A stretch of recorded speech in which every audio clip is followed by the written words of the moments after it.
ইসলাম আলহাজ নাজিমুদ্দিন আমির হোসেন, আলহাজ নুরুল ইসলাম ভূঁইয়া, মাসুকুর রহমান মুস্তাজির, তৈয়বুর রহমান, মনোয়ারুল ইসলাম, ইসমাইল হোসেন সুমন, ফাহিম ফাইজুল্লাহ, আমিনুল ইসলাম বাপ্পি, সাইদুল ইসলাম সাগর, জহিরুল হক লালকুঠি,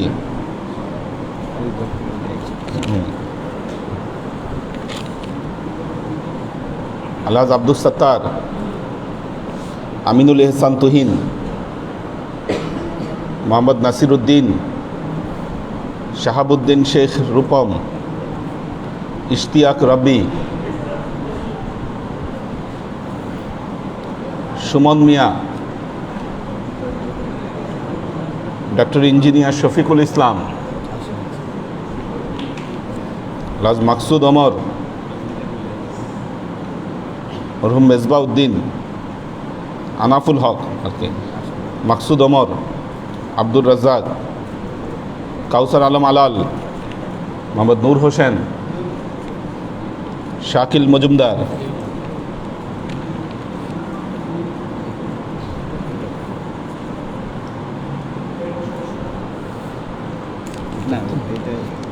এই নামের থেকে এখন এইটা হবে এই পর্যন্ত, এই মাসের জন্যই অন্য কোনো কথা। আচ্ছা সিরিয়াল ওখান থেকে আসছে।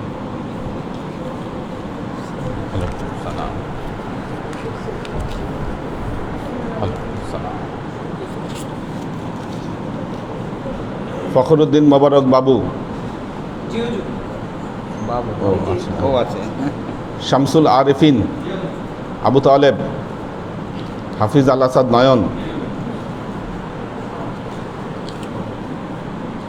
মৌলানা আব্দুল আলিম, শহীদ মিয়া লালকুঠি, মোহাম্মদ আজাদ, বাবুল ইসলাম, হানিফ সুলাইমান, মোহাম্মদ ওমর শরীফ, আচ্ছা আসো, ইমরান খান, জিসান রহমান, শাহরিয়ার আলম মাহিন, মোহাম্মদ তাসলিম, হাজি হাফিজ আল হাজি হাফিজ, হ্যাঁ মোহাম্মদ আব্দুল হাফিজ, তাই তো, এই তো মোহাম্মদ আব্দুল হাফিজ। আল্লাহ মোহাম্মদ বেলাল, এটা বেলাল ফার্নিচার,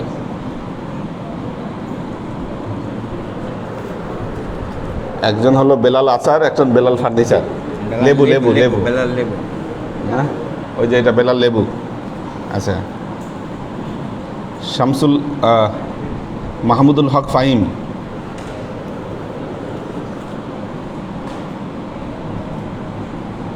নূর মোহাম্মদ সিফাত,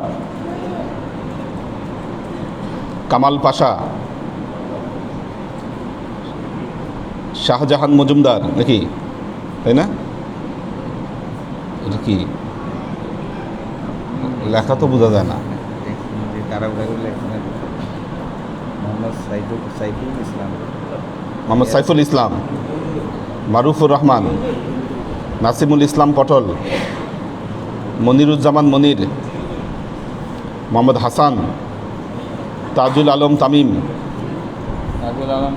মুস্তফা মোমেন শাহ, মুস্তফা মোমেন শাহ আসছে না, মোহাম্মদ সাদেক,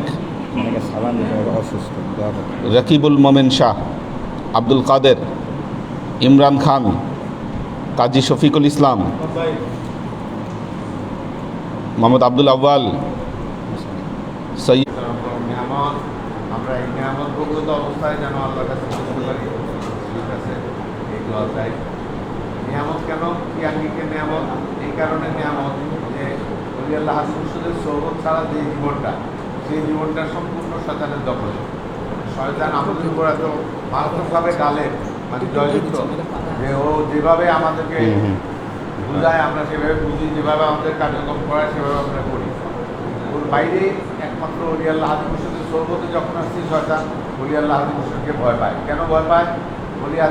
ওলি আল্লাহ হাদি মুর্শিদ কোরআন এবং হাদিসের আয়াতগুলোকে বিশ্লেষণ করে আমাদেরকে শরবতের মতো খাওয়াই দেয়। ওই শরবত যখন আমাদের শরীরে আসে, ওষুধ যেমন ভিতরে গেলে কার্যক্রম করে, শরবতে আমাদেরকে ভিতরের আপনাদের নকশানিয়াত আমাদের সমস্যাগুলোকে দূরীভূত করে ফেলে। তখন শয়তান আবার নতুন উদ্যমে নতুন করে আবার আমাদের ভিতরে লাগে, যার কারণে শয়তান ভয় পায় ওলি আল্লাহ আত্মসুদের কাছে গেলেই এই তো কথাবার্তা শুনবে। আপনার নাম লেখান নাই? আপনার নামটা লেখান আবার ফোন করে। এই যে আমার নাম লেখান সরওয়ার্দী ভাই। এটা সে তখন বুঝে ফেলে। আর ওলি আল্লাহ আত্মসুদের কথা কোথায় আছে? আল্লাহ কোরআন শরীফে বলছেন, যাকে ভাগ্যবান করি তাকে হাদি মুর্শিদ মিলাই দিই, তারা হাদি মুর্শিদের হেদায়েত পায়। যে শেষের একটা পৃষ্ঠা ছিল, শেষের একটা পৃষ্ঠায় আমি কিছু নাম লিখে রাখছিলাম, ওইটা বাদ দিয়েছে। ওই পৃষ্ঠায় লেখেন না, দেখেন ওখানে কি ওনাদের নাম আছে, সরওয়ার্দী ভাই বা ওনাদের নাম আছে?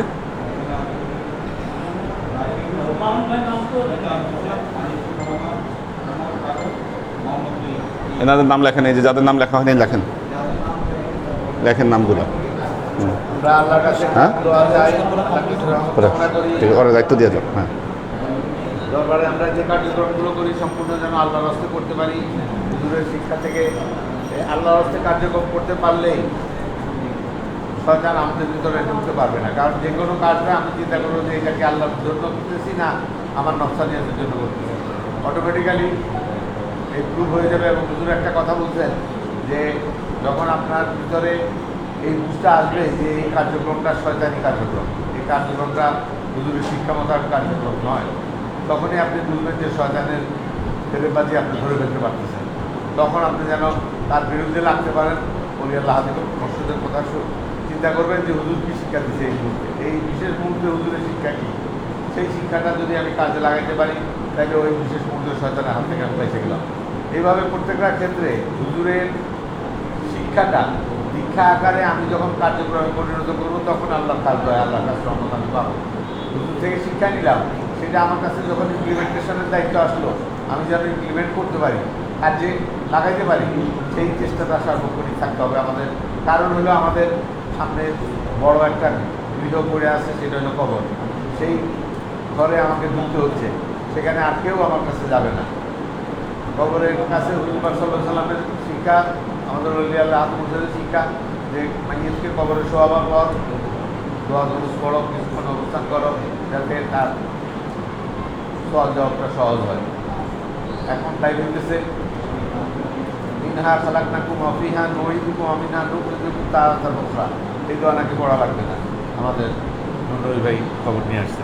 এই ধরনের যত নেগেটিভ অ্যাটিটিউড, কালকে হুজুর বললেন না নেগেটিভিটির 11টা স্টেজ তাদেরকে শিক্ষা দেওয়া হয়, এগুলোই আলোচনা করবে, এগুলোই বলবা। আর আমাদের এখানে ওলি আল্লাহ হাদি মুর্শিদের শিক্ষা কি? কোরআন এবং হাদিসের আলোকে পজিটিভ অ্যাটিটিউড, পজিটিভ কথাবার্তা শিক্ষা দাও, আলোচনা করো, নিজে আমল করো, নিজে অল্পকে জানাও, পজিটিভ অ্যাটিটিউডের কথাবার্তা। কিন্তু আমরা নেগেটিভ অ্যাটিটিউডের কথাবার্তা, নেগেটিভ দুনিয়াদারি, দুনিয়ার কী পাইলাম কী পেলাম না, কী হারাইলাম, এই দুনিয়ার চিন্তাতে আমাদের অস্থির হয়ে থাকে। একবারও আমরা চিন্তা করি না দুনিয়াটা ছেড়ে আমি আখেরাতে চলে যাব কবরের মাধ্যমে। তো হুজুর এই শিক্ষাটাই দেন, আখেরাতের শিক্ষাটা, কবরের শিক্ষাটা, কবরের অবস্থানটা বুঝাইতে চেষ্টা করেন, এবং সেটা দ্বারা যেন আমি ভয় পাই, নিজেকে যেন বিবেক মণ্ডিত করতে পারি, হুজুরের এই শিক্ষাটা যেন আমি কাজে লাগাতে পারি। হুজুর এই চেষ্টাই করেন, আমরা যেন সেই চেষ্টার সাথে নিজেকে সংশ্লিষ্ট করতে পারি। হুজুরের কাছে খাস দেওয়া যায়, আল্লাহর কাছে খাস কামনা করি, উনি আল্লাহ মুর্শিদের খেদমত এবং দরবারের খেদমত করতে করতে মুসলমান হিসেবে কবর দিতে পারি। এই দোয়াটা আমি আসসালাম। আলহামদুলিল্লাহ الحمد لله نحمده ونستعينه ونستغفره ونؤمن به ونتوكل عليه ونعوذ بالله من شرور أنفسنا ومن سيئات أعمالنا من يهد الله فهو المهتدي ومن يضلل فلن تجد له وليا مرشدا فنشهد أن لا إله إلا الله وحده لا شريك له ونشهد أن سيدنا وسندنا ونبينا محمدا صلى الله عليه وسلم الذي أرسله الله بالحق بشيرا ونذيرا وداعيا إلى الله بإذنه وسراجا منيرا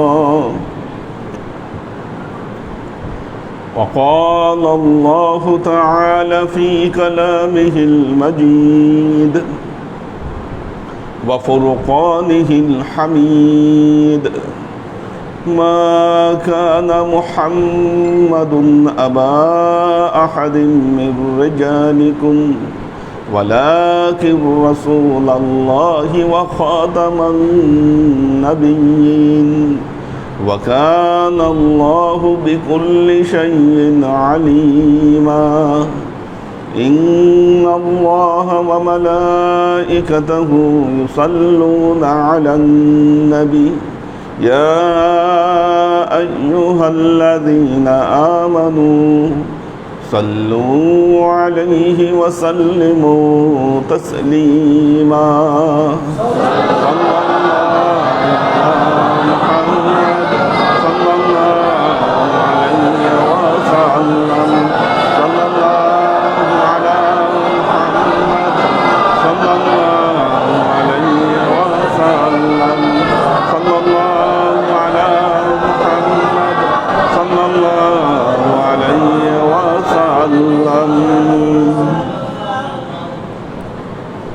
আল্লাহর আশিক ও সালেক বৃন্দ,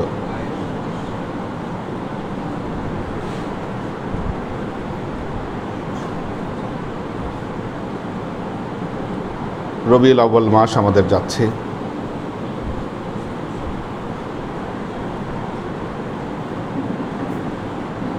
নবীর এই আগমনের মাসে মুসলমানেরা পৃথিবীতে আমাদের আসার আগে আমাদের আব্দুল সাত্তার ভাই ইতিহাস নিয়ে আলোচনা করছিলেন এবং খুব গুরুত্বপূর্ণ বিষয় এটি যে প্রথম বিশ্বযুদ্ধের পর মুসলমানদেরকে একটা চুক্তি দিয়ে বেঁধে দেওয়া হয়। চুক্তির নামটা ভুলে গেছি, কি জানো চুক্তির নামটা? হ্যাঁ, লুজেন চুক্তি, রাইট। এটা 1923 সালে শেষ হয়ে যাচ্ছে এই চুক্তির মেয়াদ। এটা একটা গুরুত্বপূর্ণ টাইম।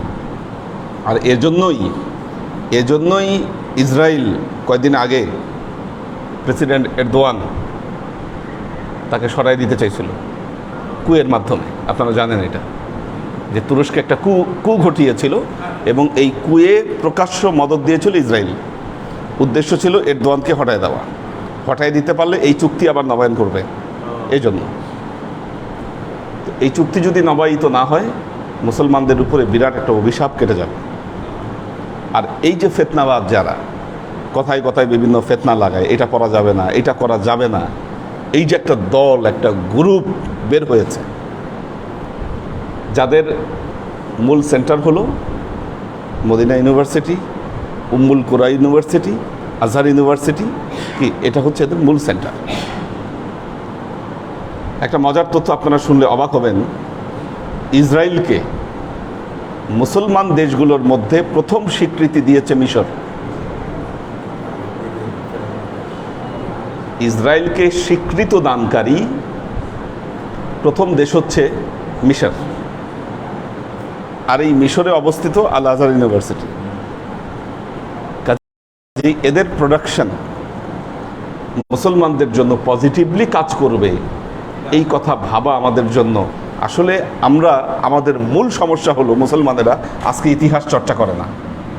এই জন্য আপনাদেরকে একটা কথা বলেছি, আপনারা বেশি বেশি ইতিহাস চর্চা করবেন। অনেক ওনাকে একটা চেয়ার দেন বসার জন্য ওইদিকে। হ্যাঁ, তো মুসলমানেরা ইতিহাস চর্চা করেন না। আর এই ইতিহাস চর্চা আপনি লিফট ইউজ করে উঠেন। আচ্ছা, কেন আটকে? ওইটা হয়তো কেউ কোনো কারণে ধরে রাখছে। বসেন, চেয়ারে বসেন।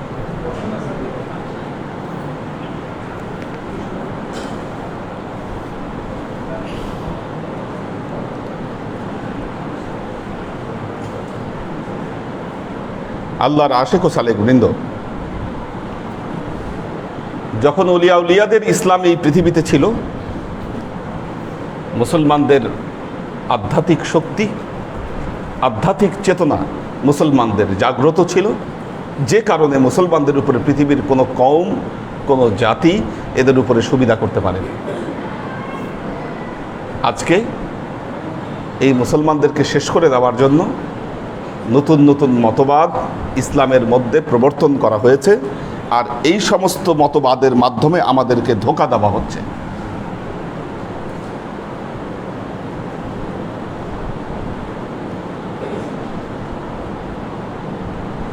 এখন বর্তমান সময়ে মানুষ অনেক সতর্ক হয়েছে, এই বিষয়গুলো দৃষ্টিগোচর হচ্ছে মানুষের।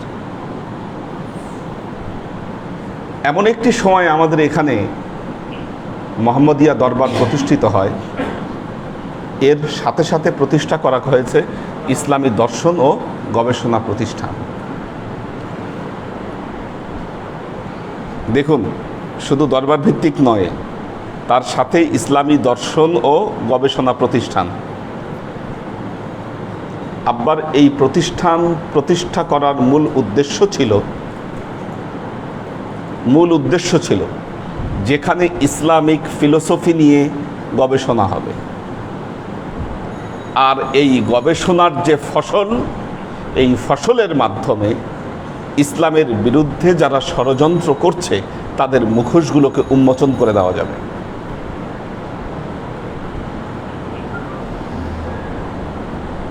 এটা যদি করতে হয়, আপনাদের সবাইকে একটু স্টাডি করতে হবে, কারণ আগে আপনার নিজের ভেতরে বিশ্বাস, ইতমিনান দৃঢ় করতে হবে। এজন্য প্রত্যেক মুসলমানের উচিত অন্তত পক্ষে ইসলামিক হিস্ট্রিটা ভালো মতো পড়া। আপনি যে তাদেরকে ডায়ালগে আহ্বান করবেন যে তোমরা এই জিনিসগুলো করছো, ওইটা করবে না। এদের হাতে অর্থ আছে, মিডিয়া আছে, এবং এগুলো জায়গায় এরা খুব সরব। মিডিয়াগুলো দখল করেছে, কারণ আপনারা জানেন যে সমস্ত মিডিয়া আগে থেকেই ইহুদিদের হাতে এরা এগুলো দখল করে রাখছে। সারা পৃথিবীতে এদেরকে প্যাট্রোনাইজ করছে এরা।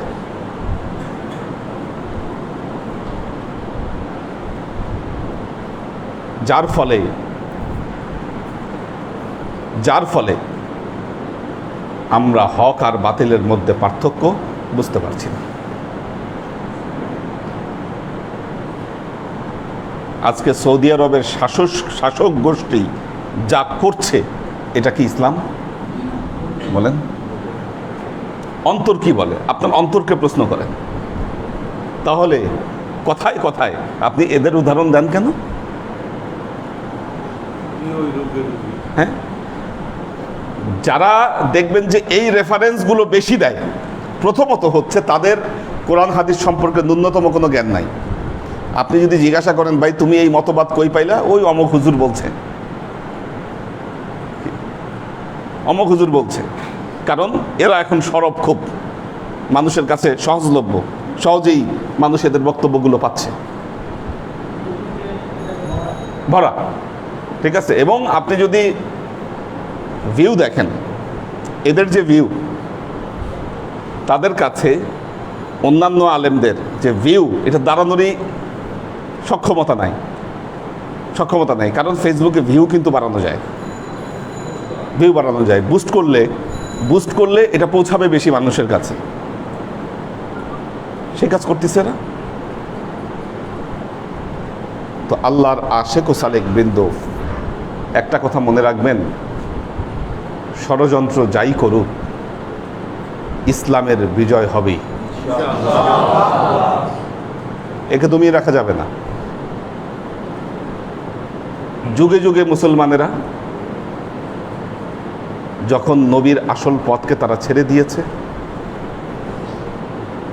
ক্ষমতার লোভ, ক্ষমতার দ্বন্দ্ব, পাওয়ার, এগুলোর মোহে যখন মোহাবিষ্ট হয়ে পড়েছে মুসলমানেরা, তখনই তাদের উপরে আঘাতগুলো এসেছে, তখনই আসছে আঘাতগুলো। এই মোহ যখন ত্যাগ করতে পারবে মুসলমানেরা, আবারও তারা উঠে দাঁড়াবে সারা পৃথিবীতে।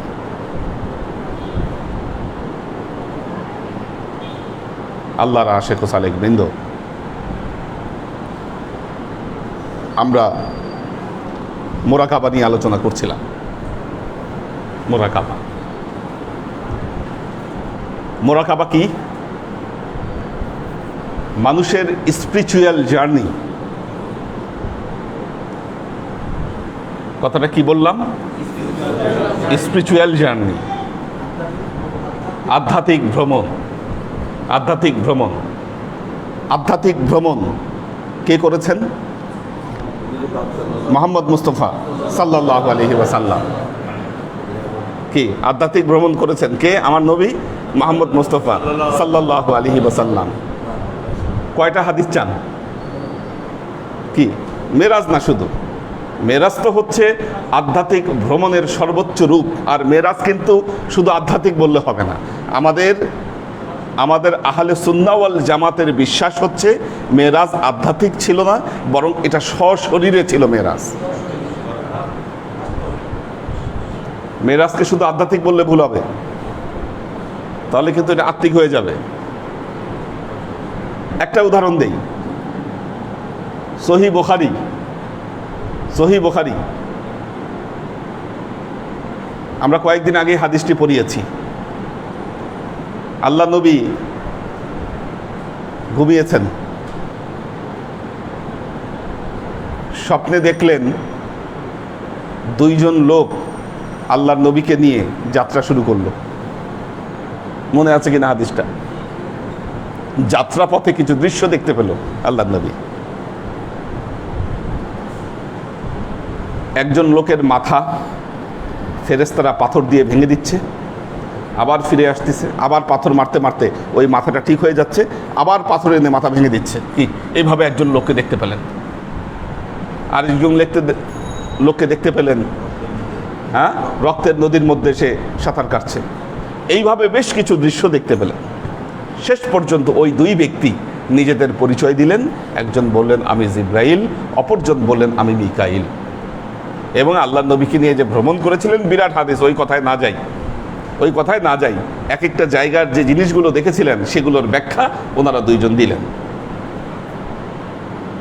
তার মানে কি, এই যে ভ্রমণ, এই ভ্রমণ কি ছিল? আধ্যাত্মিক ভ্রমণ ছিল। আল্লাহ নবী আরেকটি কথা বলতেন। হযরত আবু হুরায়রা রাদিয়াল্লাহু তাআলা আনহু ফজরের সময় আল্লাহ নবীর ঘরে ঢুকলেন, দেখলেন আল্লাহ নবী ঘুমাচ্ছেন। উনি বলছেন আমি শুনলাম নাক ডেকে ঘুমাচ্ছে আল্লাহ নবী। আমি যখন ডাক দিলাম ওই অবস্থাতেই নবী উঠে গেলেন, উঠে নামাজে চলে আসলেন। অজু করলেন না। আমি বললাম ইয়া রাসূলুল্লাহ, আপনি তো ঘুমোচ্ছিলেন, নামাজ পড়লেন, অজু করলেন না, এটা কেমন হলো? আল্লাহ নবী বললেন নবীদের চোখ ঘুমায় কিন্তু অন্তর ঘুমায় না। কি এই দুটাকে মিলান এখন? কি চোখ ঘুমায়, অন্তর ঘুমায় না। আমি কি বলেছি? মোরাকাবাটা কি? একটা হলো কনসাস স্লিপ, একটা হলো আনকনসাস স্লিপ। আনকনসাস স্লিপ হচ্ছে আমরা যে ঘুমিয়ে যাই, আমরা যে ঘুমাই, রেস্ট নেই, এটা হলো আনকনসাস স্লিপ। আর আপনার মোরাকাবাটাও হচ্ছে একটা ঘুম, কিন্তু এটা হলো কনসাস স্লিপ। যখন আপনার কনসাসনেস সম্পূর্ণভাবে জাগ্রত থাকে তখনই সেটাকে মোরাকাবা বলা হয়। কাজেই আল্লাহর নবী যে বললেন আমার চোখ ঘুমায় কিন্তু আমার অন্তর ঘুমায় না, কি কথাটা মিলল কিনা? কাজেই এই কথা বলার সুযোগ নাই, হুজুর আপনি এগুলো কি মোরাকাবা শুরু করছেন, কি এগুলো তো কোরআন হাদিসে নাই। এই যে ওনাকে যে এই কথাটা বলছে যে না এটা করা যাবে না, কি এই সমস্ত লোক এরা বলবে কি হুজুর মোরাকাবা করে, কি কোরআন হাদিসে আসেনি এগুলো মোরাকাবা? কি আসেনি? আমি প্রমাণ দিলাম। এই সফর নবীদের জীবনে ঘটতো, উলিয়াদের জীবনে এগুলো ঘটেছে। উলিয়াদের জীবনে ঘটেছে এই জিনিসগুলো। খাজা মঈনুদ্দিন চিশতি রহমতুল্লাহ আলাইহি কেন ভারতবর্ষে আসলেন? আপনারা জাহানারা বেগমের নাম শুনেছেন? জাহানারা বেগম জানেন কিনা কে ছিল জাহানারা বেগম? হ্যাঁ হ্যাঁ রাইট। শাহজাহানের এক ছেলে হচ্ছে দারা শকু আর মেয়ে হচ্ছে জাহানারা বেগম। এই দুজনই খুব পণ্ডিত ব্যক্তি ছিলেন। জাহানারা বেগম এবং দারা শকু অনেক বই তারা লিখেছেন। দারা শকু অনেক বই লিখেছেন এবং জাহানারা বেগমও তিনি মঈনুল আরওয়াহ লিখেছেন খাজা মঈনুদ্দিন চিশতির জীবনীর উপরে। সেখানে তিনি উল্লেখ করেছেন যে খাজা মঈনুদ্দিন চিশতি রহমতুল্লাহ আলাইহি যখন ওসমান হারুনির কাছ থেকে খেলাফত পেলেন, খেলাফত পেয়ে তিনি প্রথমেই মক্কা মুআজ্জমায় গিয়েছিলেন। সেখানে যখন আল্লাহর নবীর রওজা তিনি জিয়ারত করছেন, রওজা থেকে তিনি নির্দেশ পেলেন, আওয়াজ শুনতে পেলেন, হে মঈনুদ্দিন তুমি ভারতবর্ষে যাও, আজমিরে যাও। এই কথা বলেছেন আল্লাহ, তুমি আজমিরে যাও, সেখানে তুমি যদি ইসলামের দাওয়াত পৌঁছাও মুসলমানদের অন্তর আল্লাহর নূরে আল্লাহর আলোতে আলোকিত হবে। এই নির্দেশ পেয়েই খাজা মঈনুদ্দিন চিশতি তিনি ভারতবর্ষের দিকে তিনি রওনা করেন। এখন আমরা যারা এই ডাক শুনতে পাই না, কি যারা এই ডাক শুনতে পায় না, তারা বলবে এটার কোনো ভিত্তি নাই, তারা বলবে এটার কোনো ভিত্তি নাই। আল্লাহর ওলিরা তো মিথ্যা কথা বলতেন না, তারা ছিলেন সাদিকিন। কোরআনে বলেছে ওয়াকুনু মা'আস সাদিকিন, তোমরা সাদিকিনদের সাথী হয়ে যাও, তোমরা সাদিকিনদের সাথী হয়ে যাও। তারা তো সাদিকিন ছিলেন, তারা মিথ্যা কথা বলতেন না। তিনি অবশ্যই বারহাক তিনি শুনতে পেয়েছেন এটা। তার ইতমিনান এমন পর্যায়ে ছিল, ওখান থেকে তিনি রওনা দিয়েছেন এবং এটা ঐতিহাসিকভাবে স্বীকৃত হয়েছে। জাহানারা বেগমের লেখা এই যে মঈনুল আরওয়াহ, এটা একটা বড় ঐতিহাসিক বই, একটা ঐতিহাসিকভাবে এটা স্বীকৃতি পেয়েছে, কারণ ওনার যে জ্ঞান, ওনার যে পজিশন ছিল জাহানারা বেগম।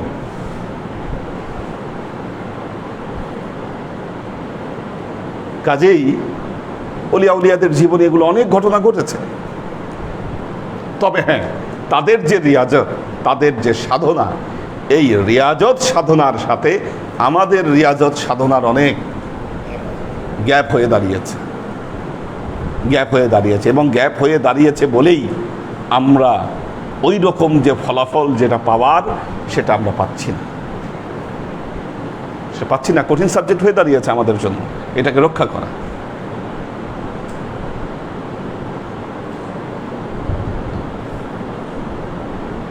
কারণ রিয়াজতে ভালো ফলাফল পাওয়ার শর্ত হচ্ছে কম খাইতে হবে, মিডিয়াম খাইতে হবে। আজকে দুপুরে আমার 2 জায়গায় দাওয়াত ছিল,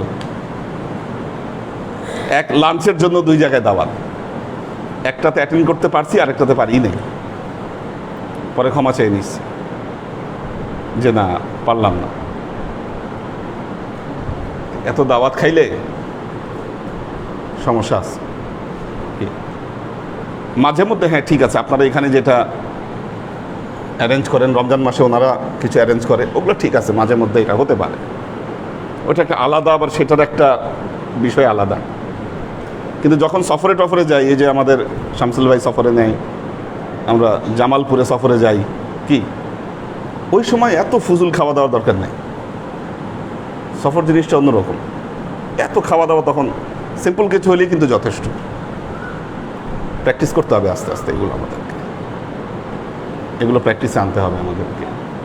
তো আমরা আসলে রিয়াজত এবং সাধনায় ফলাফল পাই না কেন? আমাদের এই যে বাকি যে আদব এবং অভ্যাস যেগুলো আছে, এই অভ্যাসগুলো রক্ষা করতে না পারার কারণে আমরা এই ফলাফলগুলো আসলে আমরা পাই না।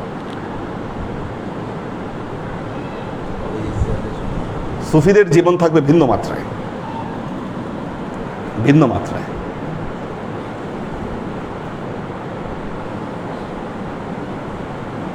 আল্লাহর আশেক ও সালেক বৃন্দ, এই যে সুফি শব্দ, এটা নিয়েও অনেকের অ্যালার্জি আছে। সুফি শব্দ, এটা নিয়ে অ্যালার্জি আছে অনেকে। এটা আবার কি? এটা আবার কি? দেখুন, আহলে সুফার সদস্য যারা ছিলেন তারা সবাই সুফি ছিলেন। কি ওই শব্দ থেকে এসেছে সুফা। কেউ কেউ বলেছেন সুফ থেকে আসছে। কেন? কারণ পার্সিয়ান সুফি যারা ছিলেন তারা পশমি পোশাক পরতেন, খসখসে পোশাক পরতেন। কেন? দুনিয়ার আরাম যেন ত্যাগ করতে পারেন, সেজন্য, আরাম ত্যাগ করার জন্য করতেন তারা এই সাধনা, এই রিয়াজত তারা করতেন। আল্লাহর আশিক ও সালেহ বৃন্দ, সেজন্য আপনাদেরকে এখন যে জিনিসগুলো পড়াচ্ছি এটা হলো আদাবে মোরাকাবা, মোরাকাবার আদব। এটা মোরাকাবার আদব। কয়টা পড়িয়েছি মোরাকাবার আদব, মনে আছে কিনা? 2টা পড়াইছিলাম, রাইট। কার মনে আছে? 2টা আদব পড়িয়েছিলাম, কারো মনে আছে কিনা? হ্যাঁ,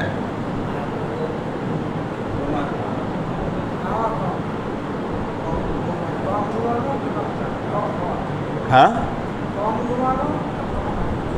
ঘুমের কথা বলছি, কম। হ্যাঁ, কম ঘুমাইতে হবে, কম খাইতে হবে। নির্দিষ্ট টাইমের কম ঘুমাইলে সমস্যা আছে, পরিমিত ঘুমান, সমস্যা নেই। পরিমিত খেতে হবে, পরিমিত খাওয়ার প্রতি লোভ পরিত্যাগের কথা বলেছি।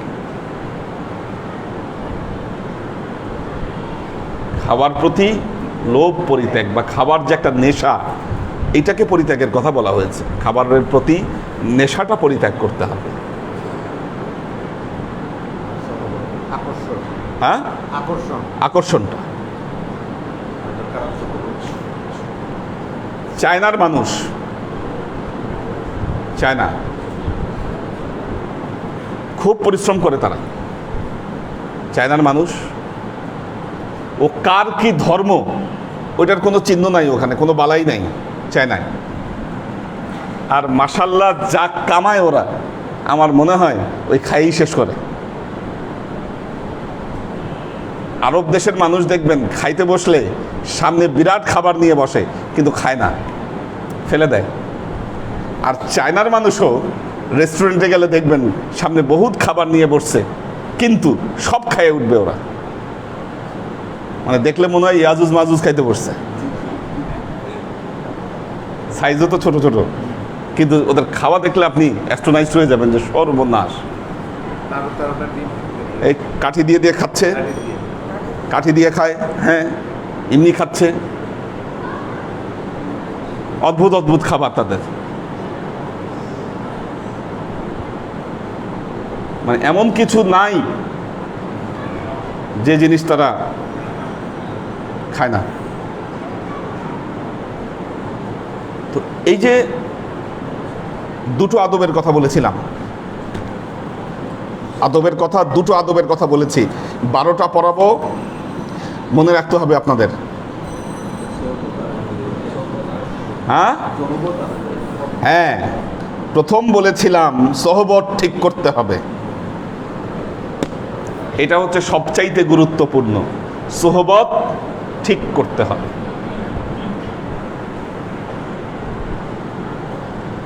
আমাদের এক আত্মীয়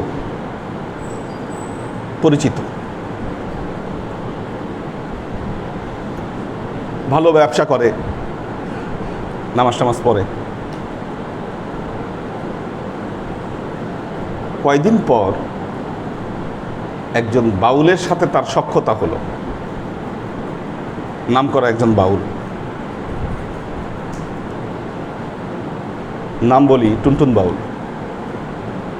তো খুব ফেমাস চেহারা, ফেমাস মুখ তার।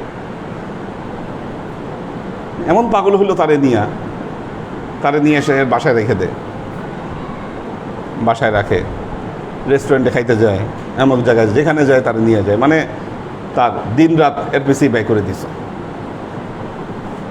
এর মধ্যে নামাজও ছাড়ছে, নামাজও ছাড়ছে। এ নামাজ পড়তে পারছ তো, এখন নামাজ নামাজ কিচ্ছু নাই, সব ছাড়ছে। হ্যাঁ, সোহবত, সোহবত। উপরে মা বোনরা আছে,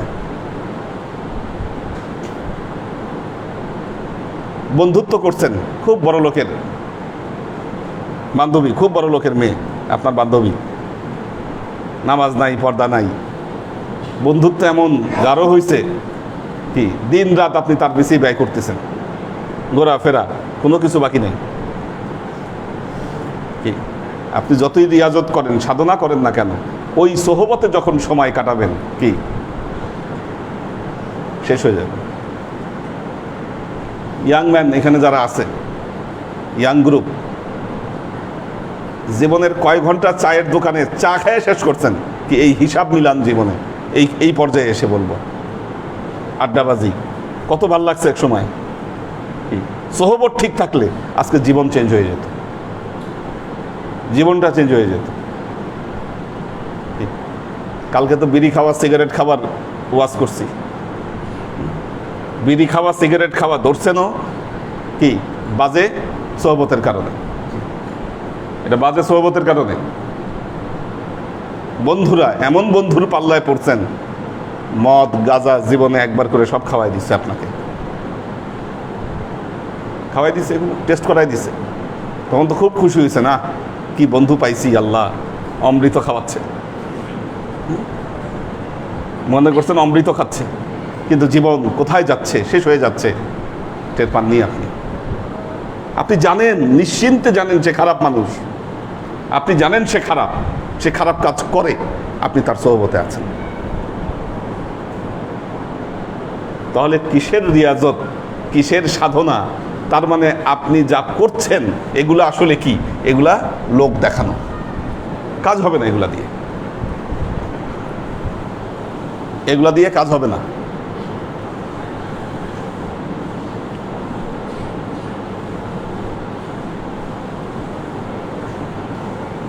আখতারুজ্জামান ভাই ব্যবসায়ী,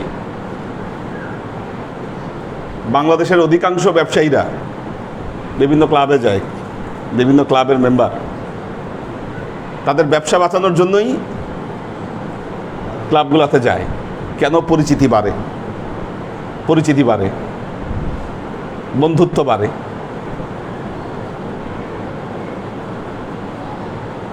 আমাদের ঢাকা বিশ্ববিদ্যালয়েও ক্লাব আছে, শিক্ষকরা ওই ক্লাবের মেম্বার। আমার সেখানে যাওয়া খুব রেয়ার, খুবই রেয়ার।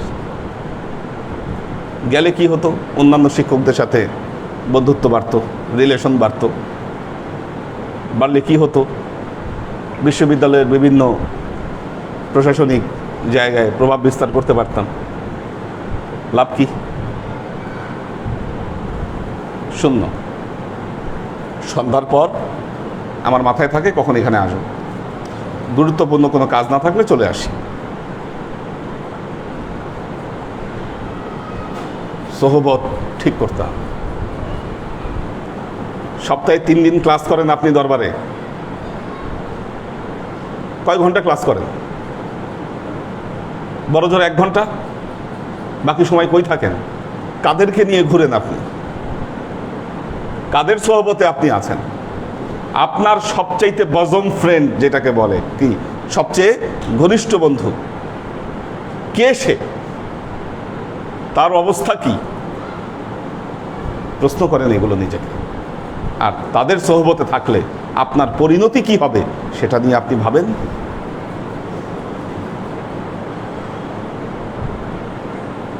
আপনি সেটা নিয়ে।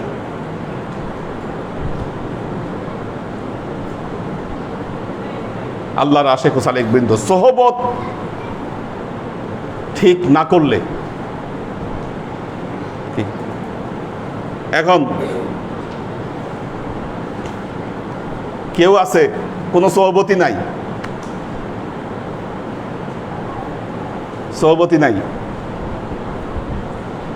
এই যে ইরফান, কতদিন পরে চেহারা দেখলাম, উনি ঘর থেকে বাইরে হয় না,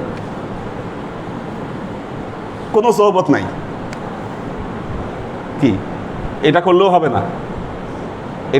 হবে না, আল্লাহওয়ালাদের সোহবতে আপনাকে থাকতে হবে, তাদের সোহবতে বসতে হবে, আপনাকে যেতে হবে, সোহবতে বন্ধুত্ব করতে হবে, তাদের সাথে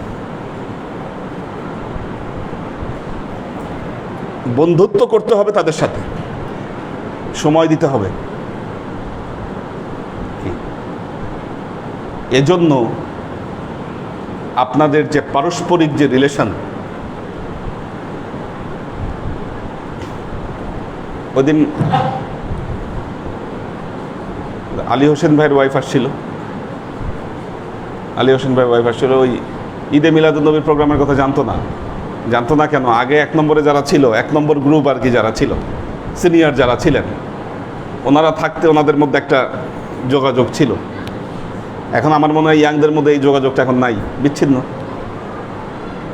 আমাদের এলাকার যে পীর ভাই যারা আছেন তাদের সাথে কার কতটুকু যোগাযোগ আছে, কতটুকু? মসজিদে আসলে একটু সোহবত হচ্ছে, এখানে থাকছেন, গল্প করছেন পারস্পরিক, এটা পজিটিভ। এই জন্য আপনারা যখন মসজিদে বসে থাকেন, নামাজের জন্য অপেক্ষা করেন, কি এই বসে থাকার সময়টা, এটা পজিটিভ সময়, এটা উত্তম জায়গা। প্রত্যেক আল্লাহর অলিরা এই সোহবতের কথা বলেছেন। কি মাওলানা জালালউদ্দিন রুমি বলছেন, হারকে খাদ হাম নশীনাত বো খুদা গো নশীনাত বো হুজুরে আউলিয়া এক জামানা সোহবতে বো আউলিয়া বেহতারা সাদ সাল তাআতে বীরিয়া। তিনি বলছেন যারা আল্লাহর সান্নিধ্যে যেতে চায় তারা যেন অলিয়া উলিয়ার সান্নিধ্যে যায়, অলিয়া উলিয়ার সান্নিধ্যে যায়। রসুলের সান্নিধ্যে যাওয়া যেমন আল্লাহর সান্নিধ্যে যাওয়ার মতো ছিল, রসুলের সান্নিধ্যে যাওয়ার অর্থ ছিল আল্লাহর সান্নিধ্যে যাওয়া। ঠিক তেমনি অলিয়া আউলিয়ার সান্নিধ্যে যাওয়া মানে রসুলের সান্নিধ্যে যাওয়া, কারণ তারা নায়েবে রসুল। প্রমাণ কথায় কথায় তো দলিল চান আবার সবাই, কি কথায় কথায় দলিল চান। 1 নম্বর সূরা হুজুরাত পড়াচ্ছি না? ইয়া আইয়ুহাল্লাযীনা আমানু লা তুকদ্দিমু বাইনা ইয়াদাল্লাহ, একটুকু থামেন আগে।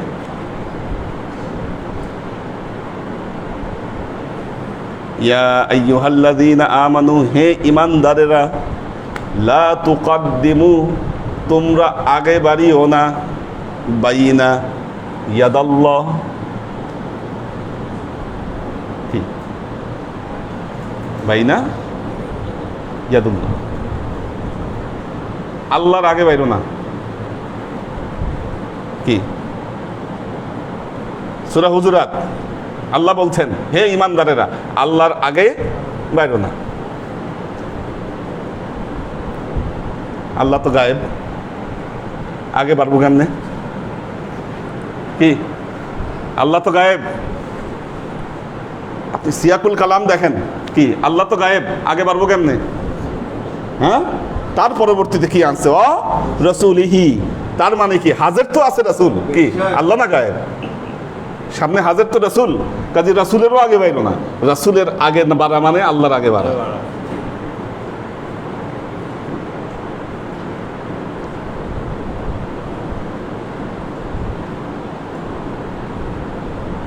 যখন আল্লাহ নবী হিজরতে যাচ্ছেন, কি আল্লাহ নবী হিজরতে যাচ্ছেন,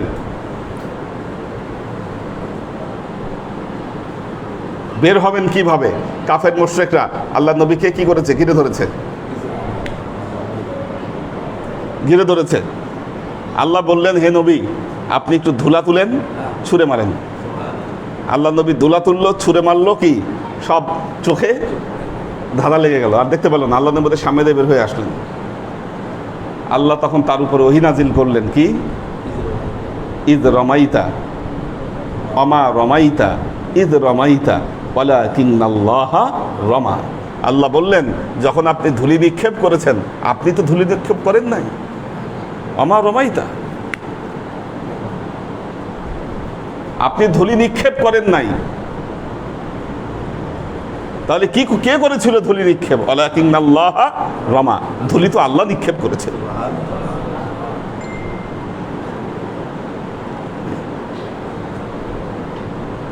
কাজী আল্লাহর আশিক ও সালেক বৃন্দ, মাওলানা রুমি বলছেন অলিয়া উলিয়ার সোহবতে যাওয়া মানে আল্লাহর সোহবতে যাওয়া।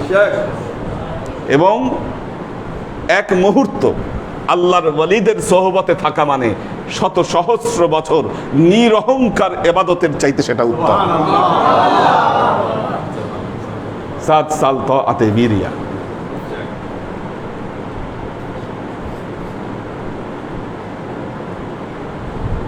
সোহবতে সলে তোরা সলে কুনাদ, সোহবতে তলে তোরা তলে কুনাদ। শেখ সাদি বলছেন, সৎসর্গে স্বর্গবাস, অসৎ সঙ্গে সর্বনাশ। শেখ সাদির কথা। তাহলে অসৎ সঙ্গ কেন ত্যাগ করছেন না আপনি? ঠিক আছে, ব্যবসায়িক কাজে আপনার সাথে কারো যোগাযোগ হবে, কথা হবে, মুআমেলা হবে, কি চাকরির কাজের জন্য কারো সাথে কথা হবে, মুআমেলা হবে, দেখা হবে, কি আপনি আপনার চারিত্রিক মাধুর্য দ্বারা তাকে আপনি আলোকিত করবেন, কি এমন না আপনি অন্তর তাকে দিয়ে দিবেন, সে যেটা করে আপনি ওই কাজের মধ্যে হারিয়ে যাবেন। কি নিজের অস্তিত্ব ত্যাগ করে আপনি যদি হারিয়ে যান, আপনি তার আড্ডায় হারাচ্ছেন কেন? তাকে আপনার আড্ডায় নিয়ে আসেন, তাকে আপনার আড্ডায় নিয়ে আসেন। কাজেই মনে রাখবেন, এই সোহবত গুরুত্বপূর্ণ একটি বিষয়। মানুষকে ধ্বংস করে দেওয়ার জন্য, তার ঈমান আমলকে ধ্বংস করে দেওয়ার জন্য এই সোহবত মারাত্মক সাবজেক্ট।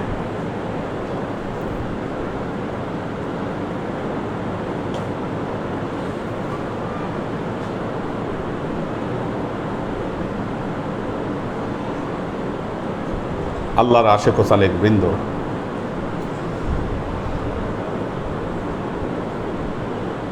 খারাপ সোহবত ত্যাগ না করলে রিয়াজত এবং সাধনায় আপনি ভালো ফলাফল পাবেন এটা আশা করা যায় না, এটা আশা করা যায় না। দ্বিতীয় হচ্ছে তারকে শাহওয়াত ওয়াশারে দারতোয়াম।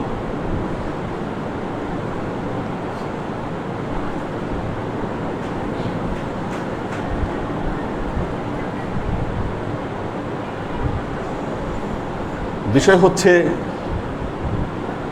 মানুষের খাওয়া দাওয়ার জন্য কিছু বয়স থাকে।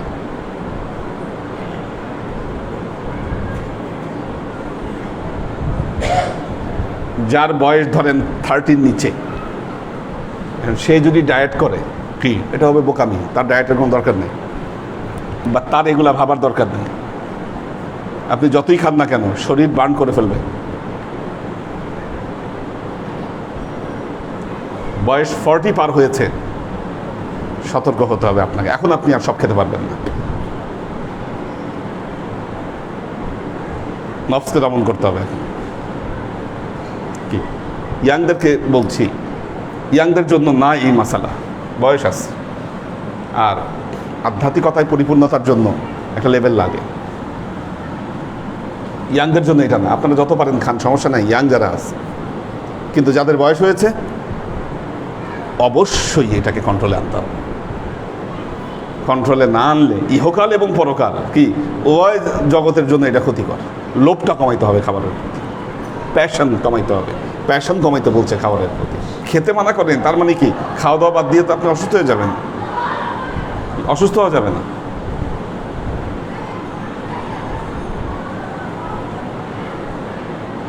কিন্তু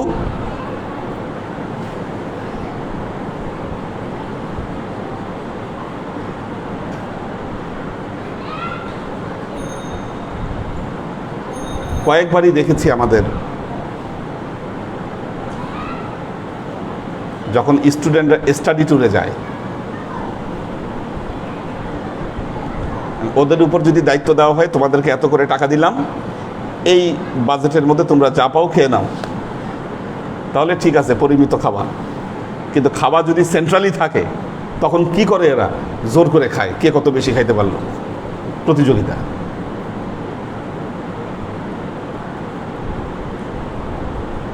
বিয়ে বাড়িতে দাওয়াত দিছে,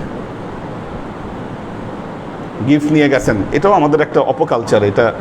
এগুলো আস্তে আস্তে এগুলো উঠে যাবে আশা করি, মানুষ যখন সতর্ক হবে। ওয়ালিমা দিয়েছে, যারা ওয়ালিমা দিয়েছে তারাও আশা করে যে গেস্ট আসবে, একটু দাওয়াত, একটু গিফট নিয়ে আসবে। আমরা যারা অনুষ্ঠান করছি তারাও আমরা আশা করি যে না, একটু গিফট আসুক।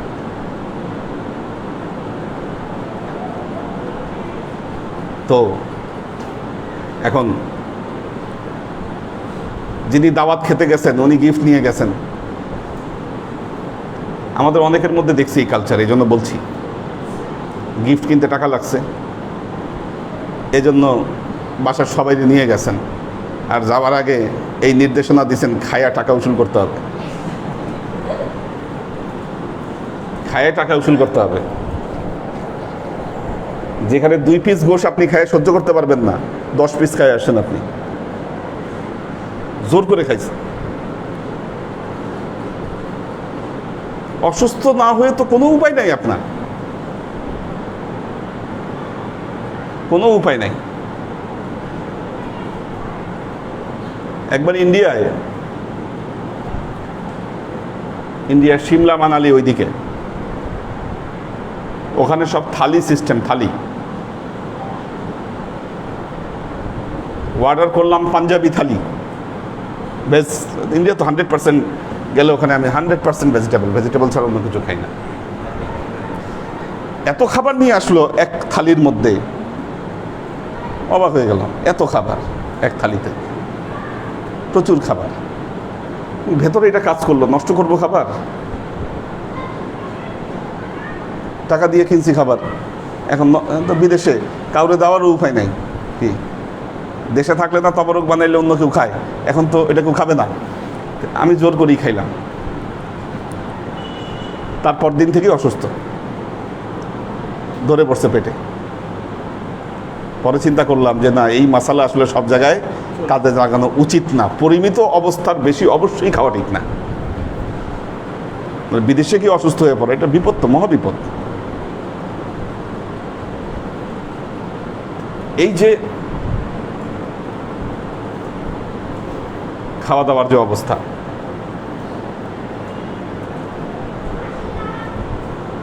অনুরূপভাবে দরবারে খাওয়া দাওয়ায় ছেলেদের কি হয় জানি না, মেয়েদের ব্যাপারে তো মাঝে মধ্যে খোঁজ পাই, একটু বিশৃঙ্খলা হয়। কাকে বেশি দিল, কম দিল, এগুলো নিয়ে অনেক সন্তোষ অসন্তোষ, বহুত কিছু।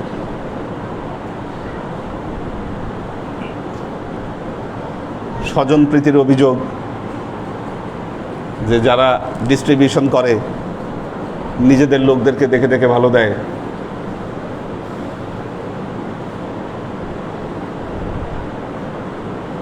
এই যে আপনার ভেতরে এই দৃষ্টিভঙ্গিটা গড়ে উঠেছে, যিনি করছেন স্বজন প্রীতি, হয়তো তিনি করছেন। কেউ যদি স্বজন প্রীতি করেন, এর দায় তাকেই নিতে হবে। কি এর দায় তাকেই নিতে হবে। আপনার জায়গা থেকে আপনি আপনার নফসকে কন্ট্রোল করুন। কি আপনার দায়িত্ব হবে এটা, আপনি আপনার নফস কন্ট্রোল করুন। যিনি স্বজনপ্রীতি করলেন তিনি উত্তম বিচারক নন, উত্তম বিচার করলে তিনি এটি করতেন না। কিন্তু সেটার জন্য আপনি অন্তরে অনেক কষ্ট পেয়েছেন, আর কষ্ট পর্যন্ত আপনি সহ্য করতে পারেন নাই, আপনি ক্ষোভ প্রকাশ করে বসছেন।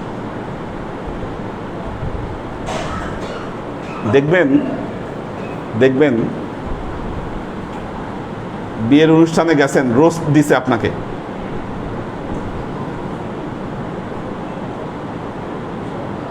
বা ডিম দিছে। একটা ডিমের চেয়ে আরেকটা ডিম কতটুকু ছোট বড় হতে পারে বলেন? কিছু লোক আছে এই ডিম দেখেও সে প্লেট পরিমাপ করে, যে না এটা না, এই প্লেটের চেয়ে ওই প্লেটের ডিমটা ভালো, কি ওইটা দাও আমাকে। কি একটা ডিমের চেয়ে আরেকটা ডিম কতটুকু ছোট বড় হবে, আর টেস্টের কতটুকু বা পার্থক্য হবে বলেন? কিন্তু আপনি কি করতেছেন, ডিমও আপনার পছন্দ হচ্ছে না। তার মানে কি? মানে আপনার ভেতরটা কঠিন অবস্থায় আছে। রোস্ট দিয়েছে, দেওয়ার আগে বলছে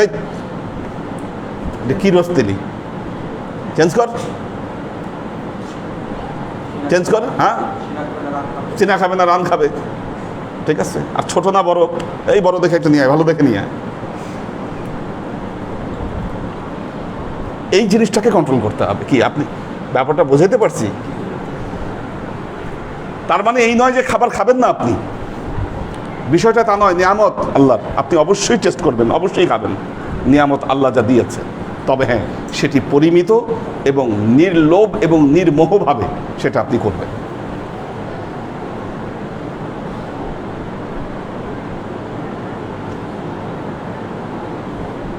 মোহটা মারাত্মক ব্যাপার। আর মনে রাখবেন, আল্লাহ এগুলো দিয়ে তার বান্দাদেরকে, সালেকদেরকে পরীক্ষা করেন। কি এইটা পরীক্ষার ক্ষেত্র। এখানে যে আসছেন দরবারে আসছেন, আপনাদের এই সব কিছু পরীক্ষার ক্ষেত্র। কেউ কেউ আছেন অভিমান করে, রাগ করে খানি না, দরবারে আসাই বাদ দিস। কেউ আসা বাদ দিছে, কেউ খাওয়া বাদ দিছে, না খামই না, খাই না দরবারে। কেন? এই সমস্যা হয়। এটা তো আপনার নফসের পরীক্ষা, নফসের পরীক্ষা। যতই ওয়াজ করি না কেন, দরবার থেকে খাবার নেবেন না, তারপরেও তো খাবার নেওয়া হয়। যারা নিচ্ছেন তারা তাদের মোহকে পরিত্যাগ করতে পারছেন না, পারছেন না মোহকে পরিত্যাগ করতে, পারবেনও না। মোহই থেকে যাবে। আল্লাহর আশেক ও সালেক বৃন্দ এইখানে ত্যাগ করতে বলেছে মোহ, তারকে শাহওয়াত, কথাটা বুঝতে হবে আপনাকে। এটা বলার সুযোগ নাই হুজুর ওয়াজ করছে খাওয়া যাবে না। কি ডায়েট করা শুরু করছেন, গ্যাস্ট্রিক হইলে পরে হুজুরে দোষবেন যে হুজুর খাইতে মানা করছে, এই জন্য খাই নাই, আমার গ্যাস্ট্রিক হয়েছে। হুজুর খাইতে মানা করে নাই, মোহকে পরিত্যাগ করতে বলছে খাবার প্রতি। বহু মানুষ আছে প্লেট পাইলে আগে দুই সাইড দেখবে, আগে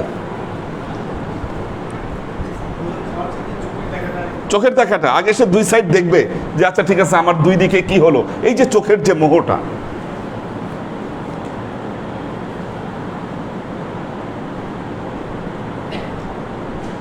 মোহটাকে পরিত্যাগ করতে হবে। দেখবেন মোহ যত পরিত্যাগ করবেন, আল্লাহ আপনাকে অফুরন্ত নিয়ামত দিবেন।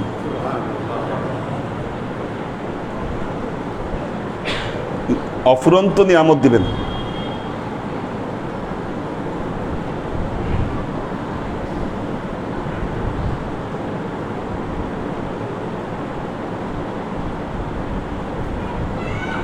আল্লাহ যেমন বলেছেন ওয়া ইয়ারযুকুহু লা ইয়াহতাসিব, এমন রিজিক আল্লাহ তাকে দিবে এটা সে কল্পনাও করতে পারে না। বাস্তব কথা, বাস্তব কথা।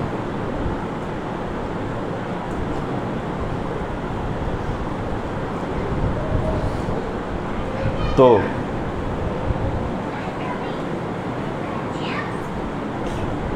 আজকে দুপুরে আমার প্রোগ্রাম ছিল রূপগঞ্জ।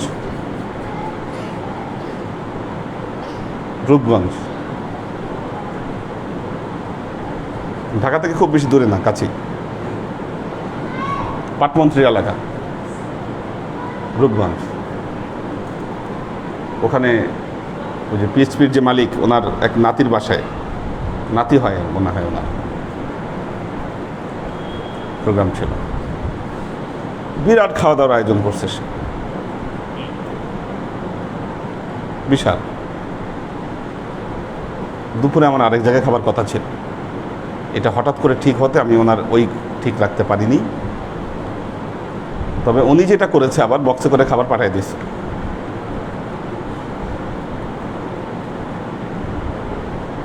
এখন ওনাকেও বলতে হবে, উনি তো জিজ্ঞাসা করবে খাইছে কিনা, ওখান থেকে একটু নিয়ে টেস্ট করতে হয়েছে। আক্তার ভাই আবার সন্ধ্যার পরে গেল উপরে, অনেক খাবার দাবার নিয়ে গেল। রিজিক কোত্থেকে আসে দেখেন, আল্লাহ দিচ্ছে রিজিক।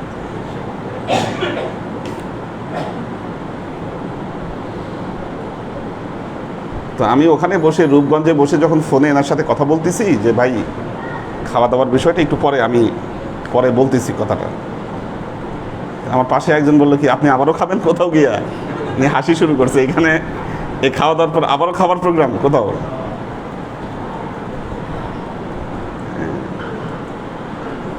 তো আল্লাহর আশেক ও সালেক বৃন্দ, মোহ পরিত্যাগ করতে হবে। খাইতে মানা করা হয়নি, পরিমিত খেতে হবে পরিমিত। আর এই যে নফস যেটা, এটাকে পরিত্যাগ করতে হবে। আমাদের এই অভ্যাসগুলো আমাদের ব্যক্তিত্বকে যেমন নষ্ট করে দেয়, স্বভাবকে নষ্ট করে দেয়। বাইরের একটা মানুষ যদি এসে দেখে যে এই দরবারের আল্লাহর সালেক যারা, কি এরা আধ্যাত্মিক সাধক, এনারা খাবার জন্য খাবার নিয়ে এই কাম করে, কি মেয়েদেরটা লাইনে এনে দিব, মেয়েরা লাইনে চলে আসবে আশা করি। আসলে এদের সিস্টেমটা অ্যাপ্লাই করা হচ্ছে না দেখে সমস্যা হচ্ছে কিছু।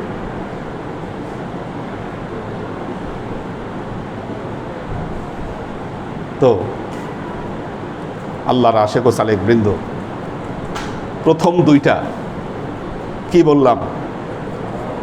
এক হচ্ছে সোহবত ঠিক করতে হবে, বাস এটাই শুধু ঠিক রাখেন, সোহবত 1 নম্বর। 2 নম্বর হলো খাবারের প্রতি লোভ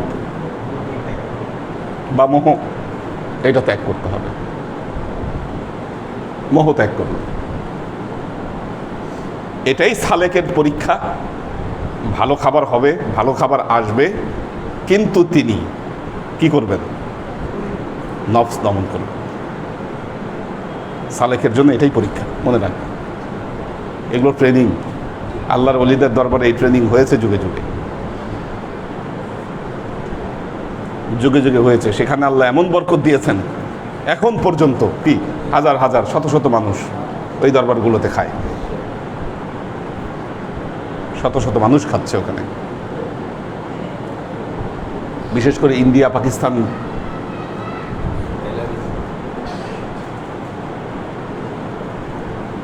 আল্লাহর ওলিদের বড় একটা ইয়াই ছিল এই জিনিস। সেখানে অফুরন্ত খাওয়া দাওয়া হতো। যেহেতু আপনারা মনে রাখতে পারেন নাই, সেহেতু এই দুইটাই থাকলো। আবার মাথার মধ্যে রাখতে হবে, একজন আদর্শ সাধককে এই জিনিসগুলো মাথার মধ্যে রাখতে হবে। আমরা বাংলায় একটা কথা বলি, সোসা। কি সোসা বলি? সোসা, সোসা মানে কি? দেখবেন খাবার আসলে গেলে তাকায় থাকে, কি একজন খেলে আর তাকায় তাকায় দেখতেছে। এটা বাচ্চারা করবে, বাচ্চাদের জন্য এটা কোনো দোষ না। এই জন্য বলি খাবার দিলে আগে বাচ্চাদেরকে দিবেন, এটা নিয়ম সিস্টেম, কিন্তু তাই এটা বাচ্চাদের জন্য কোনো দোষ না। কিন্তু বড়রা যদি সোসামি করে, কি এটা একটা দোষ, এটা একটা দোষ।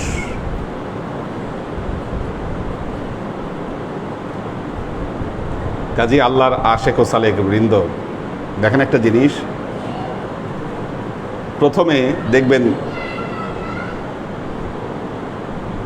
প্রথম আমার কাছে বিষয়টা আনইজি লাগতো একটু, যে মিলাদ হয়েছে বা কোনো খাবার দাবার হয়েছে, সামনে আগে আমাকে খাবার দিছে, আমি আগে ওখান থেকে খাচ্ছি, বাকিরা সবাই বসে আছে। জিনিসটা একটু দেখতে খারাপ লাগে, কিন্তু মনে রাখবেন এটাও পরীক্ষা, কি নফসের পরীক্ষা। এটা যতক্ষণ পর্যন্ত আপনার হাতে না আসছে ততক্ষণ পর্যন্ত ইন্তজার করতে হচ্ছে আপনাকে। কাজী আল্লাহর আশেক ও সালেক বৃন্দ, একজন আদর্শ সালেক আপনাকে হতে হবে অবশ্যই। আপনি যদি এগুলোকে মেনটেইন করেন, আধ্যাত্মিক জগতে আপনার উন্নতি আপনার হবেই। দাও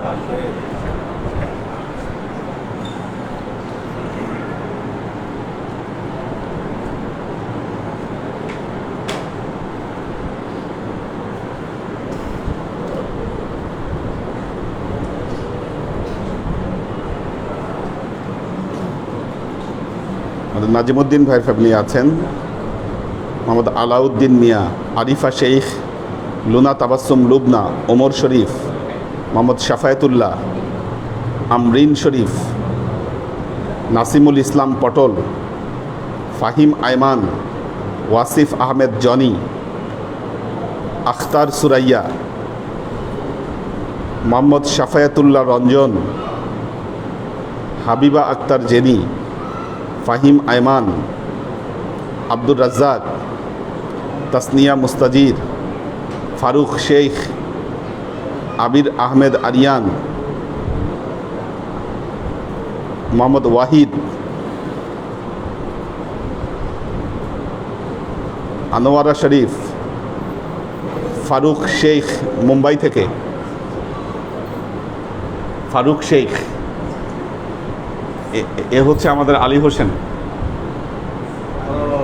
হ্যাঁ, আলী হোসেন, হ্যাঁ, সে এখন ফারুক শেখ মুম্বাইতে আছে আর কি। আমাদের হাসিব ভাই আছেন,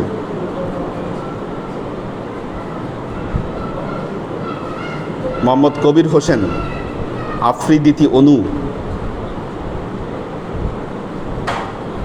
Luba Ahmed, Sunshine Flora, Mahfuzul Haque উজ্জ্বল, আশেক মাহমুদ,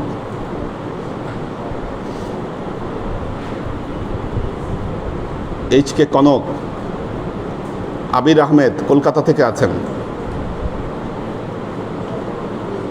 দুলাল আহমেদ, বাড়ি যাচ্ছেন, দোয়া চেয়েছেন, কাউসার আলম আলাল,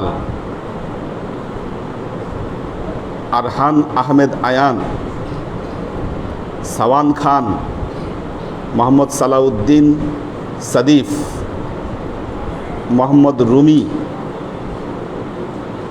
দীপা উষা, শামিমারা, কোরবান আলী মালয়েশিয়া থেকে, পপিয়ারা জামান সুমি, মোহাম্মদ টিটু খান,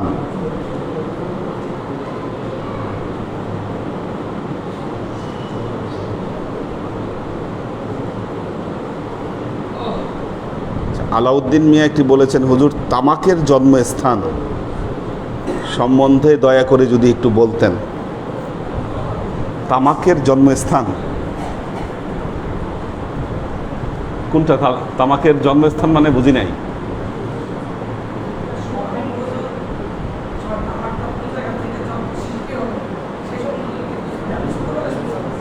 আচ্ছা, না এই বিষয়টা আমার জানা নাই আসলে। তামাকের জন্মস্থানের কোনো তথ্য আমার জানা নাই। হ্যাঁ, অনেক গল্প হয়তো এখানে প্রচলিত থাকতে পারে। হ্যাঁ, তো যেমন আমি বলি অনেক কিছু প্রচলিত থাকে। আমাদের একজন আজকে আমাকে একজন প্রশ্ন করলেন একটা জিনিস সম্পর্কে, জান্নাতে কোরআন তেলাওয়াত হবে। প্রথমে হুরেরা গান শোনাবে, এরপর আল্লাহ বলবেন এর চাইতে উত্তম কিছু তোমাদেরকে শোনাবো। এরপর হযরত দাউদ আলাইহিস সালাম সূরা ইয়াসিন তেলাওয়াত করবেন। এরপরে আল্লাহ বলবেন এর চাইতে উত্তম কিছু শোনাবো। এরপর আমাদের নবী তিনি সূরা ইয়াসিন তেলাওয়াত করে শোনাবেন। এতে খুব মুখরিত হয়ে যাবে সবাই। কিন্তু এটার কোনো অথেন্টিক সোর্স নাই। উনি যখন আমাকে সোর্স জিজ্ঞাসা করলেন, আমি বললাম যে না, অথেন্টিক সোর্স নাই। কি সোর্স আছে? আমি দুটো বইয়ের নাম বললাম। একটা হচ্ছে ইবনে কাইয়ুমের লেখা একটা আরবি বই, এখানে এই ঘটনাটা আসছে। অনেক পরের ঘটনা, এটা অনেক পরে লেখা এই বই। আরেকটা হচ্ছে কাসাসুল আম্বিয়ার মধ্যে আছে এই ঘটনা। কিন্তু এছাড়া এটার আর কোনো রেফারেন্স বা কোনো সোর্স নাই। কাজেই কথাকে আমরা কতটুকু অথেন্টিক বলতে পারি এটা নিয়ে একটু সন্দেহ থেকে যায়। কিন্তু এই কথাটা শুনলে যেমন বললেন সুবহানাল্লাহ, কি ভালো লাগে শুনলে। এগুলো মাহফিলে চলে, মাহফিলের ওয়াজ ঠিক আছে।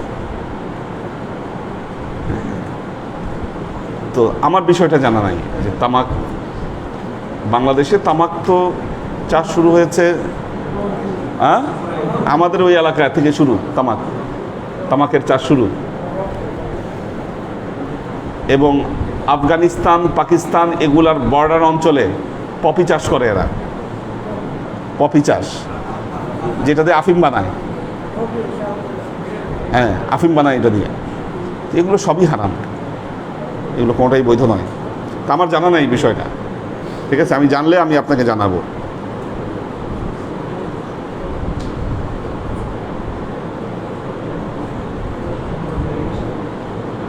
মেহরাব আরিয়ান, তিনি কামরাঙ্গীর চর থেকে ওনার বাবার জন্য দোয়া চেয়েছেন। মেহরাব আরিয়ান। ফুয়াদ খান, একে আজাদ, এহসান সুলতানা, সাজ্জাদ রহমান, সাদিয়া রহমান, আব্দুল হোসেন পারভেজ, কোরবান আলী। কোরবান আলী একটি প্রশ্ন করেছেন মালয়েশিয়া থেকে, হুজুর মাগরিবের 3 রাকাত ফরজ নামাজের 2 রাকাতের পর সালাম ফিরিয়ে ফেললে করণীয় কি? সেজদা দিবেন। ভুলে সালাম ফিরিয়েছেন, উঠে আপনি আরেক রাকাত পড়ে নেবেন এবং শেষে সেজদা দিয়ে নেবেন। 2টা সেজদা দিয়ে নেবেন, শেষ, নামাজ সহি হয়ে যাবে, কোনো সমস্যা নেই। আল্লাহ সবাইকে ভালো রাখুন, সুস্থ রাখুন।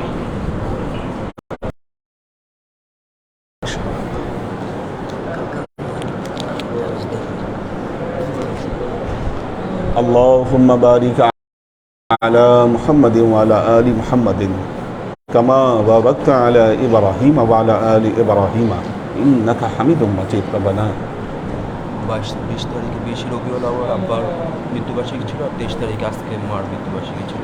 আল্লাহ প্রোগ্রামটা একটু পরে করবো, আজকে ঠিক আছে। ঠিক আছে, ওনার আব্বা আম্মার জন্য দোয়া চেয়েছেন, ঠিক আছে? সবাই দোয়া করবেন। হ্যাঁ, ঠিক আছে, ঠিক। 23 তারিখে ছিল আর আজকে 23 তারিখ। আল্লাহ ওনাদেরকে কবুল করুন। তো ওনারা খুব খেদমত করে গেছেন যতদিন ছিলেন।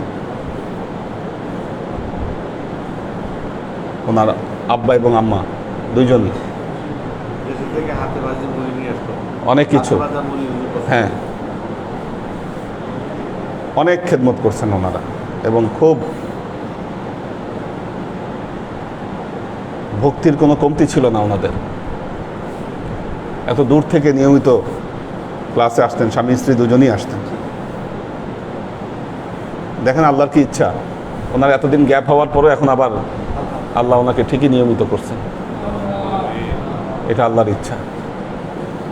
শেষ আমি গিয়েছিলাম ওনাদের বাসায়, আমি একবার গিয়েছিলাম, গিয়ে দেখে আসছে উনি যে বিল্ডিং করছেন ওখানে। আচ্ছা, ওই সময় গিয়েছিলাম, রাইট। এবং আপনার একজন বোনও মনে হয় ইন্তেকাল করেছিলেন, আপনার বোন একবার ইন্তেকাল করেছিলেন। আমিও অনেক সময় পেয়েছি ওনাকে, 2001 সালে, রাইট। আমি ওনাকে পেয়েছি। তো আল্লাহ ওনাদেরকে জান্নাত নসিব করুন। একটা দুর্ঘটনা বা একটা অনাকাঙ্ক্ষিত ঘটনার কারণে কষ্ট পেয়েছেন ওনারা। আল্লাহ যেন পরকালে এর উত্তম যাজা ওনাদেরকে দান করেন। এই জগতে কেউ ক্ষতিগ্রস্ত হলে সেটা পরকালে আল্লাহ এটার অবশ্যই বুঝাই দিবে আল্লাহ। এই জন্য আল্লাহওয়ালা মানুষেরা মনে কখনো কষ্ট নেয় না। আপনি যদি এই জগতে কোনো কিছুতে লসের শিকার হন, অবশ্যই আল্লাহ আপনাকে ওই জগতে এটার প্রতিদান দিবেন। আল্লাহ ওনাকে জান্নাত নসিব করেন। রব্বানা যালামনা আনফুসানা ওয়া ইল্লাম তাগফির লানা ওয়া তারহামনা লানাকুনান্না মিনাল খাসিরিন। রব্বানা আতিনা ফিদ দুনিয়া হাসানা ওয়া ফিল আখিরাতি হাসানা ওয়া কিনা আযাবান নার। রব্বানা লা তুযিগ কুলুবানা বা'দা ইয হাদাইতানা ওয়া হাব লানা মিন লাদুনকা রাহমা ইন্নাকা আনতাল ওয়াহ্হাব। আল্লাহুম্মা ইন্নাকা আফুব্বুন তুহিব্বুল আফওয়া ফা'ফু আন্নি ইয়া গফুরুর রহিমুল ওয়াদুদ। اللهم نور قلوبنا بنور الإيمان ونور قلوبنا بنور الإسلام ونور قلوبنا بنور الإحسان وزين أخلاقنا بنور محمد صلى الله عليه وسلم اللهم إنا نسألك علما نافعا رزقا واسعا عملا مقبولا شفاء من كل داء قلبا خاشعا ذهنا ذاكرا إيمانا كاملا توبة قبل الموت راحة عند الموت ونجاة بعد الموت اللهم إنا نسألك رحمتك في كل درجة فلاح في كل أمر ونعوذ بك من الشرك والشك والنفاق والبدعة ومن كل وسوسة الشيطان يا الله يا رحمن يا مالك আমরা এতক্ষণ তোমার দরবারে যে সমস্ত আমলকে উপস্থাপন করলাম ত্রুটিমুক্তভাবে এই আমলগুলোকে তুমি আমাদের তরফ থেকে কবুল করে নাও। তুমি আমলের যাজা আমাদের প্রিয় নবী হযরত মুহাম্মদ মুস্তাফা সাল্লাল্লাহু আলাইহি ওয়াসাল্লামের কাছে পৌঁছে আল্লাহ আমাদের নবীর পরিবারবর্গের কাছে তুমি এর যাজাকে পৌঁছে দাও। এই দুনিয়ার সমস্ত আম্বিয়াই কেরাম সাহাবাই কেরাম তাবাইন তাবাইন ওয়ালি আউলিয়া গাউস কুতুব আমাদের মা বাবা ভাই বোন আত্মীয় স্বজন এই দরবার থেকে যত পীর ভাই বোন চলে গেছে সবার রুহে আল্লাহ তুমি এর যাজাকে পৌঁছে দাও। তুমি তোমার হাবিবের উসিলায় আমাদের সবাইকে কবুল ক্ষমা করে দাও।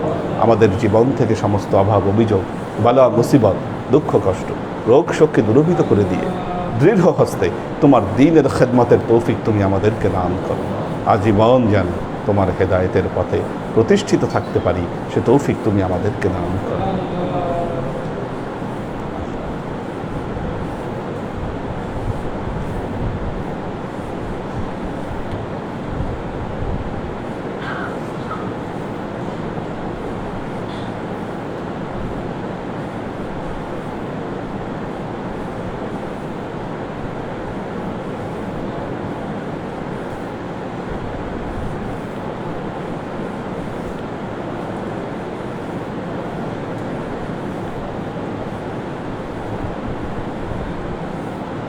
سبحان ربك رب العزة عما يصفون سلام على المرسلين والحمد لله رب العالمين واجعل آخر كلمتنا عند الموت لا إله إلا الله محمد رسول الله صلى الله عليه وسلم